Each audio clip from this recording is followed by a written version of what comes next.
Hi friends, എല്ലാവർക്കും ഇന്നത്തെ വീഡിയോയിലേക്ക് സ്വാഗതം. ഇന്ന് നമ്മളിവിടെ ഉണ്ടാക്കാൻ പോകുന്നത് നൂഡിൽസാണ് കേട്ടോ.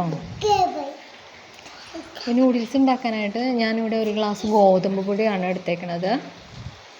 അത് നമുക്ക് കുഴച്ച് നല്ല പരുവത്തിലാക്കി എടുക്കണം. കുഴച്ച് ഒട്ടിപ്പിടിക്കാത്ത പരുവത്തിന് ഇത്തിരി മെഴുക്കൊക്കെ പുരട്ടി കുഴച്ചെടുക്കണം കേട്ടോ. ആവശ്യത്തിന് വെള്ളം ചേർത്ത് കുഴച്ചെടുക്കുക. എന്നിട്ട് സേവനാഴിയിലിട്ടിട്ട് നമുക്ക് നൂലപ്പത്തിൻ്റെ അച്ച് ഒരു ഇത്തിരി വലിയ അച്ച് നോക്കി എടുക്കണം കേട്ടോ. അതിലിട്ടിട്ട് നമുക്ക് പിടിക്കാം. അപ്പോൾ ആദ്യം നമുക്ക് വെള്ളം നല്ലപോലെ വെട്ടി തിളയ്ക്കാനായിട്ട് ഒരു പാത്രത്തിൽ വെള്ളം തിളപ്പിക്കുക. ഞാനൊരു ചീനച്ചട്ടിയിൽ വെള്ളം അങ്ങനെ തിളപ്പിച്ചിട്ടുകൊണ്ടിരിക്കുകയാണ്. നല്ലപോലെ വെട്ടി തിളച്ച് വരണം വെള്ളം. അതിലൂടെ ഞാനൊരു ടീസ്പൂൺ ഉപ്പ് ഇട്ട് കൊടുത്തിട്ടുണ്ട്. പിന്നെ ഒരു ടീസ്പൂൺ ഓയിൽ, നിങ്ങൾക്ക് എന്താ യൂസ് ചെയ്യേണ്ടത്, വെളിച്ചെണ്ണയോ അല്ല ഓയിലോ എന്താ വെച്ചാൽ അതിലൊരു ടീസ്പൂൺ ചേർത്ത് കൊടുക്കുക കേട്ടോ. ഉപ്പ് ആവശ്യത്തിന് വെള്ളത്തിൻ്റെ അളവിനനുസരിച്ചിട്ട് ഉപ്പ് ഇട്ട് കൊടുക്കുക. എന്നാലാണ് അതിലേക്ക് ഉപ്പിൻ്റെ ടേസ്റ്റ് പിടിക്കുള്ളൂ. അപ്പോൾ നമുക്ക് വെള്ളം വെട്ടി തിളയ്ക്കട്ടെ. നമുക്ക് സേവനാഴിയിൽ മാവ് നിറയ്ക്കാം കേട്ടോ.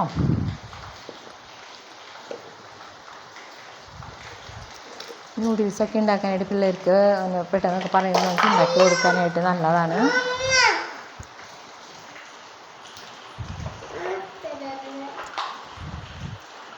വെള്ളം നല്ലപോലെ ഇങ്ങനെ തിളച്ച് മറിയണം. ആ നേരത്ത് വേണം നമ്മൾ സേവനാഴിയിൽ മാവ് അതിലേക്ക് ചുറ്റി ഇടാനായിട്ട്. അപ്പോൾ നൂലപ്പത്തിൻ്റെ അച്ചെന്ന് പറയുമ്പോൾ വളരെ നൂല് പോലെയുള്ളതാണ്. ഒരു ഇത്തിരി കൂടെ വലുപ്പത്തിലുള്ള രണ്ടാമത്തെ ഒരു അച്ചുണ്ടാകും. അത് എടുത്തിട്ട് വേണം നമ്മൾ അതിൽ ഇടാനായിട്ട് കേട്ടോ.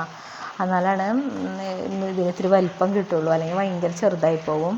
ശരിക്കും നൂഡിൽസിൻ്റെ പോലെ ആവണമെങ്കിൽ അച്ച് ശരിക്കും നോക്കിയിടണേ. അപ്പോൾ നമുക്ക് അതിലോട്ട് വെള്ളം തിളച്ച് വരുന്നുണ്ട്. നമുക്ക് അതിലേക്ക് ഗോതമ്പ് മാവ് സേവനാഴിയിലിട്ടിട്ട് ഇങ്ങനെ ചുറ്റിയിടുക കേട്ടോ.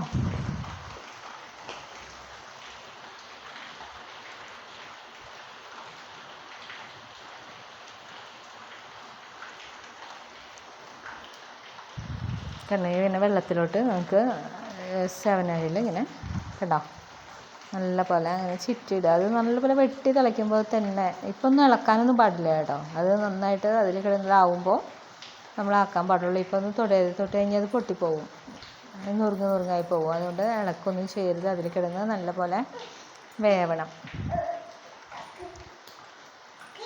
കണ്ടോ, ഇത് വേവായിട്ടുണ്ട്. അപ്പം നമുക്ക് അതിനെ കുറച്ച് പച്ചവെള്ളത്തിലേക്ക്, നല്ല തണുത്ത വെള്ളത്തിലേക്ക് ഇതിനെ കോരിയിടണം. ഇത് വെന്ത് കഴിയുമ്പോൾ അതിൻ്റെ പതയൊക്കെ മാറി ഇങ്ങനെ വേറെ ആയിട്ട് ഇങ്ങനെ പരിവായിട്ട് കിടക്കുന്നുണ്ടാവും. അപ്പോൾ നമുക്ക് അതിനെ കോരി തണുത്ത വെള്ളത്തിലോട്ട് ഇടാം.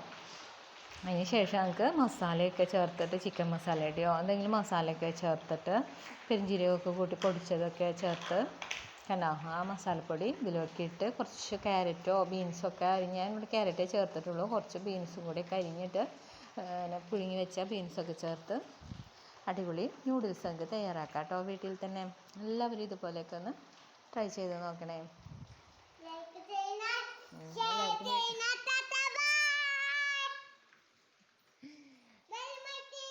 Thanks for watching.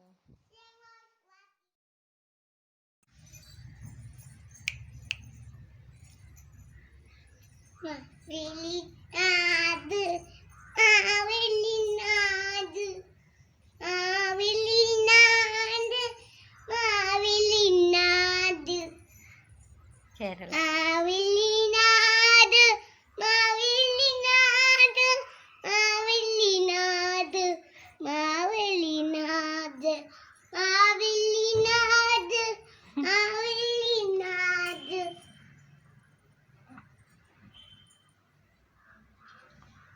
ഹായ് കൈകൊട്ടി കളിച്ച